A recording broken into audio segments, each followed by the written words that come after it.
mataas na opisyal, wala nang question yung mga yan. Susundin na yan. What happened to Duterte? Kahit na anong sabihin niya na paliwanag about the law, hindi pinakinggan nito nanghuli sa kanya. Si General Torre. Yung sikat? Torre. Torre. Oh, Rook pa lang yun, hindi pa yung queen. Hindi pa queen. Rook pa lang. Hindi siya bishop. Dahil siya ay Torre, pinangalandakan niya Torre siya. No, isipin yun. May word sa kanya, kaya pinanindigan niya yung duty niya. Ganon din itong centurion na to. May narinig siyang word, authority. Kaya authoritative yung dating ng utos niya, yung mga lumalabas na sa kanyang bibig. Kahit na sino kaharap niya, he is doing his duty. He's the word of the one who tell him to do. Si Jesus man, sabi niya, lahat ng ginagawa ko rito ay galing sa Ama. Wala siyang ginawa na hindi pinagawa ng Ama. So, ibig sabihin, may authority pa rin yung nagpasalita sa kanya.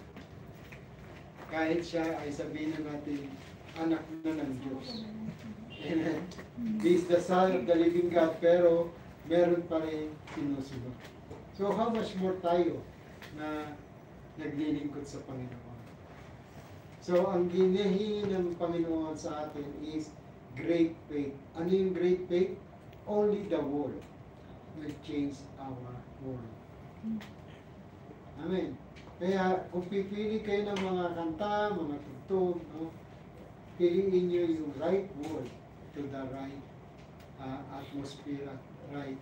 At yan ay makikita nyo iba magiging atmosphere sa church. Kung right word ang gagamitin natin sa pagpupuri. Because remember, he said, the one he's looking for is the one who is walking in his spirit and in truth. Ano yung spirit? It is the word that became flesh and dwell among us. Sabi ni Jesus Christ, no? Receive the Holy Ghost, and the Holy Spirit is the word. John 6:63, the flesh profit nothing. The words that I have spoken to you, they are full of spirit and they are life. Kaya kung gusto nyo ng buhay na masaya, buhay na paglilingkod, buhay na pag-aawitan, it's the word that became flesh. Kaya kapag nagpupuri ka, huwag ka magpuri sa isip. Magpuri ka through your because the word penetrates in the heart. Kaya nga sabi ni David, create in me a clean heart, O God, and renew the right spirit on me. No? I-renew niya yung right spirit sa atin. And the right faith that we're going to have is the great faith that we need. Sabi ni Jesus Christ, wala akong nakitang ganito sa Israel, sa JCPD. Amen? Amen? Yung mga nagpupuri sa akin sa Espiritu at katotohanan. Totoo ba kayo nagpupuri sa Lord? Amen. Sa katotohanan. Amen. Ha? Sabi niyo yan, ha? Hindi ko sabi, Lord, ikaw nakakarinig. So, I have not found so great faith.